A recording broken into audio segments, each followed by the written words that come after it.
Hello everyone, welcome to lesson number 8. This is particle motion in the BC curriculum. I think that this is a great application for derivatives, at least what we're going to do today. We're going to start out in video 1 talking about the position function, velocity, acceleration, speed, and displacement. I'm going to talk about when something's positive versus negative, what does that mean for that particular term. So we're going to do that first, then we're going to do a couple of examples for particle motion. We're going to talk about units in this particular video. And then the second video that we're going to do, I'm going to take graphs and we're going to ask questions relating to particle motion based on the functions that you're given. And then the third video, we're just going to look at a random couple of examples that I feel like are really helpful for us to do. So, all right, so let's go ahead and start with position. Position is usually what you're given. It is represented by S of t. You will see sometimes that some people write it as x of t. It doesn't matter the notation. I'm going to stick with s of t. I like s of t a lot. So I tell students that this is just really like the f of x function. It's just what you're given first, usually. So it tells you the position. So if I ask you guys to find s of 5, and let's say that 5 is in terms of minutes, like we're talking about minutes here, then this would tell you where it's located in the 5th minute. Okay, so where is it physically in the 5th minute? Velocity is going to be the rate of change of position, right? The rate of change of position. It's telling us how much it's changing. So it's the derivative. It's the derivative of your position function. So if I give you guys a position function and I tell you to find its velocity, you simply got to find the derivative.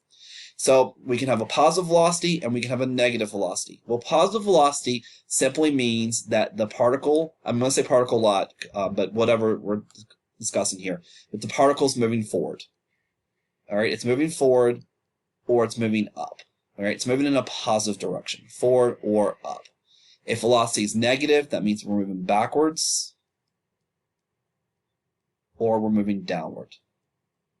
Okay, so that's what the signs for velocity means in this context.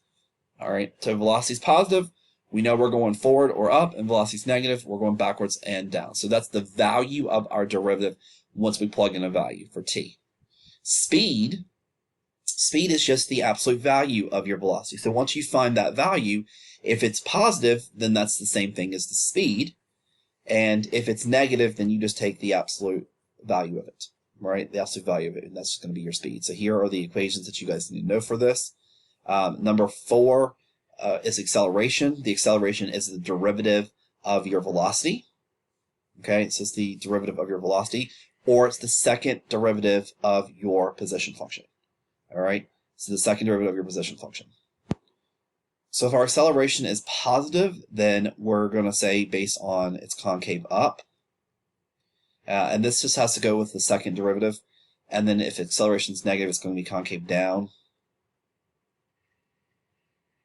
So that's just what a second derivative basically says about a function. But let's look at comparing both of them. So what if velocity and acceleration have the same sign? Okay, the same sign. So it doesn't matter if they're both positive or they're both negative. They have the same sign. That means that the particle is speeding up. Okay, so that's really, really, really important. So that means that the position function's derivative and its second derivative are both the same sign. We're speeding up. And then if they're different, then that means that they are slowing down. Okay, I got a lot of good examples to tell you guys about this and what this means when we interpret the graphs. When we talk about the graphs, I'll tell you guys more about that. And then the displacement is basically how far something's moved over a course of time. Right, so we move. At time equals 1, we're here. At time equals 9, we're here. The displacement would be the distance from this point to this point right here. That's all it is. So this is the formula for it. I'm not a big fan of that. So here's how I change it for students. So this is our time frame. So A is our first time, B is our second term. All that you have to do is find the position at B and subtract the position of A. And again, that's the distance that you have traveled. So displacement, this is the formula that I'd like for you guys to know. S of B minus S of A over a time frame. So let's take what we've just learned and go over some questions and talk about units. So it says the position of an object at time t seconds is given by this cubic function in meters. All right, so it's given to you in meters. What is the position of the object at time equals 1? So they're basically asking us to find what s of 1 is. So what is the location of that? So we're going to plug in 1 to our function, and we're going to get that this is going to be 4, and it's going to be 4 meters. So that means that when we started our function, 1 second later, it has traveled 4 meters. Okay, 4 meters, so that's where it is. This is the velocity of the object at time equals 2 seconds. So I'm just going to write up that that's going to be the derivative of our position function, which is just our velocity. And most of the time, I'm just going to write velocity, but you guys will know that it's the derivative of this. So we got to find the derivative of this. Very easy, power rule. So 3t squared minus 12t plus 9. And it's asking us to find the velocity of the object at time equals 2. So we're going to go ahead and find the velocity at time equals 2. 2 squared is 4. 4 times 3 is 12. 12 times 2 is 24. And then obviously we have the plus 9. And so we're going to get that this is negative 12 plus 9, and we get negative 3. Okay, negative 3. So velocities units are going to be meters per second. Okay, meters per second. So what this is saying is that my velocity of my particle is going backwards or going down, or we're decreasing by 3 meters per second. Okay, we're losing ground by 3 meters per second. It's falling. We could say that it's falling 3 meters per second if we threw it up in the air.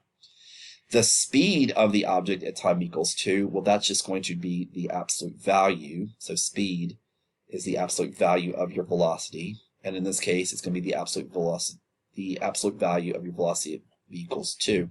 And so it's just going to be the absolute value of negative 3, which is going to be 3. And again, it's the same units, meters per second. So that's how fast it's traveling. Okay, that's how fast it's traveling. Number D is asking us to find the acceleration of the object at time equals 5 seconds.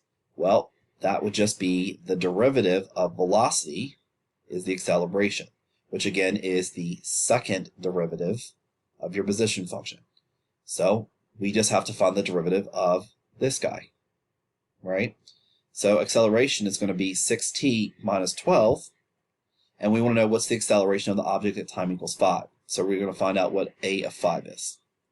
So it's going to be 6 times 5 is 30. 30 minus 12 is going to be equal to 18. And now it's going to be meters per second squared.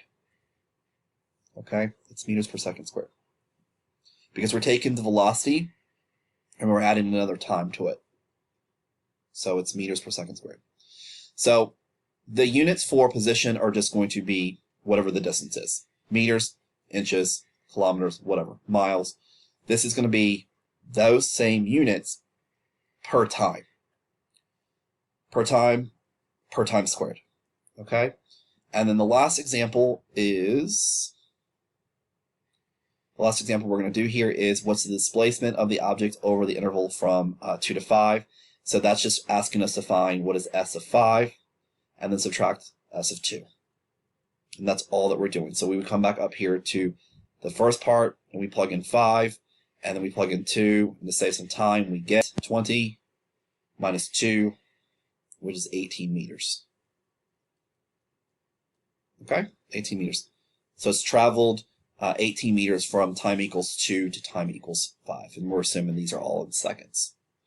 So those are the basic general ideas for these problems. All right, so we're going to do 2 more examples with some other questions thrown in there. So example number 2 says the object moves along the path so that its position is defined by this function. And again, it says x of t here. It's fine. X of t, s of t, it's all good. Where x is measured in centimeters and time is in seconds, where time is obviously greater than 0. So it says find the velocity when time equals 1 and time equals 6. So the first thing I'm going to do here is just actually solve for what the velocity function is. And that's just, again, the derivative of your position function. So it's going to be 6t squared minus 24. And so v of 1 is just going to be 6 minus 24, which is negative 18. And it's going to be in centimeters per second. And then v of 6 is going to be a much larger number. It's going to be 36 times 6 minus 24. And Using the calculator, I get 192 centimeters per second. Okay, so pretty easy there. Since when is the velocity equal to 0? So this is going to be a key thing. We're going to do a lot of this, especially when we start talking about movement with stuff. So when velocity is equal to 0, you want to literally set the velocity equal to 0, right? So you're going to set what you find at the top, and you're going to find out at what times is my velocity equal to 0. So I can go ahead and do 6t squared is equal to 24. I can divide both sides by 6, and I get 4. And then I can go ahead and find that the time is equal to positive and negative 2. But let's be honest here, time is positive because right now we still do not know how to travel back in time. So we're just going to say that time is equal to 2 seconds. What I want to stress really quickly here, I'm going to do a different color so it pops out here. So when velocity is equal to 0, that's the same thing as saying that that's the particle. So this is another thing to put in our notes. This is when the particle is at rest. Okay, the particle's at rest. You will see that a lot. Because remember, when velocity is positive, we're moving forward, we're moving up. When velocity is negative, we're moving backwards. But when my velocity is 0, the particle is at rest. So that's really, really, really important. So please make sure you guys will see that a lot. When it says find when the particle is at rest, that just simply means take your derivative of your position function and set it equal to 0. Okay, so that's what we're going to do with that. It says determine the acceleration. The acceleration at time equals 1. So we're going to find the derivative again. And so we're going to find the derivative of this guy right here. And so this is going to be 12t. Again, this goes away because it's a constant. We're going to plug in t of 1. And I'm going to get that this is 12. Again, this is centimeters per second squared. And then this is the new one that we have here. So I did example 2 because of B and D, right? I know you guys know how to find A and C now. So is the object speeding up or slowing down at time equals 1? So we have to remember, notice that I asked you guys to find the acceleration at time equals 1 in C, and I asked you guys to find the velocity of your function at time equals 1. So velocity of 1 is going to be equal to negative 18 centimeters per second, and the acceleration at 1 is equal to 12 centimeters per second squared. So I just rewrote what I found here and here. And so you have to remember that for something to be speeding up or slowing down, you have to look at the signs of these two. Students always think, if they get this wrong, they think that this is the acceleration sign. It's not. Speeding up, slowing down, you have to look at the relationship between these two. So for example, if I ask you guys to find the acceleration of time equals 1 of our function, and I never asked you guys about the velocity, well, when you get to this value, this question right here, you have to go back and find the velocity. In order to answer this question, you have to know the velocity and the acceleration. And you're just looking at its signs. They have different signs. So velocity and the acceleration have different signs. They have different, we're justifying the answer before we even actually say what the answer is. They have different signs. Therefore, the particle or object is actually slowing down. Okay, it's slowing down at time equals 1. So that's the idea of what's happening with that. Okay?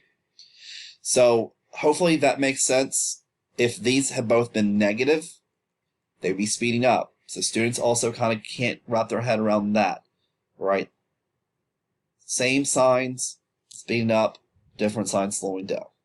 And then when we get to some more examples, I'm going to give you guys like some examples of, when they're both negative, how does that still be speeding up? Okay? So is everyone okay with that? Hopefully you guys are good.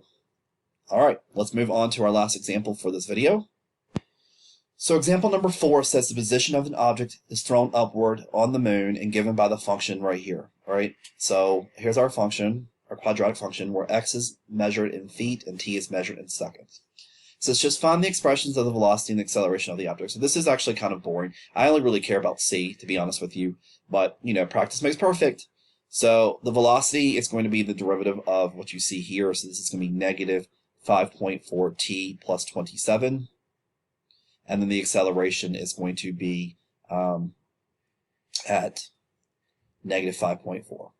And let's go ahead and always put our units on here because it's just really nice. So When we find values for this would be in feet per second, and this would be in feet per second squared. It didn't ask for the units, so you don't have to put them in there, but it's always nice to actually do that. Okay?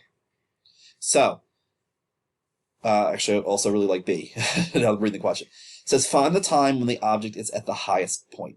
I love this question. So this, you actually have to think a little bit about physics, but don't worry, it's not too much if you absolutely hate it. So remember that we are standing here and we're throwing something up. We're throwing something up, and then eventually, because of gravity, it's got to come back down. Right? It's coming back down. So we're looking for what is the time? What is the time here? At what time is this object at its highest? Well, two cool things about this. One is that if you look at the tangent, because remember, this is the position of our thing, and that's why it's a negative quadratic, right? Because it's going down. So the tangent line at this value is actually 0. So that means that this has to be 0. Well, we already know that the derivative of the position function is just velocity. So we can also say that velocity has to be equal to 0. And guys, another way of thinking about this, and this is what I love about it, is that velocity is 0 when the particle is at rest. So right now, our velocity is positive, right? It's going up, and then once it gets to the peak of our parabola, it actually stops. Even for a split second, it stops, and then it starts falling back down. So if you start walking forward and then you start walking backwards, there's one split second where you were stopped, right, in order to change direction. So whenever you see something like this, the highest point, you just have to set the velocity equal to 0.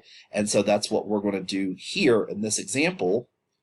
We're going to set it equal to 0, and then we're going to solve for t. So let's move this over here, and then I get t is equal to 5 seconds. 5 seconds. So at the 5th second, my projectile, whatever I'm throwing up onto the moon, I guess, into the moon, it's going to be at its highest peak. And then it says, well, what is the height at this time? And so remember, this is the position of the object at some time t. So I'm just looking to find what is x of 5. And so I plug in 5 in here, 5 in here, and again, to save some time, I get that it's 73.5 feet. So that's how high, so that's what this distance is right here. So that's this distance. So at time equals 5, this object is 73.5 feet above the ground. So that's the first part of particle motion. We're going to come back in the next video and do some graph analysis and do more examples. So I'll see you guys back in the next video.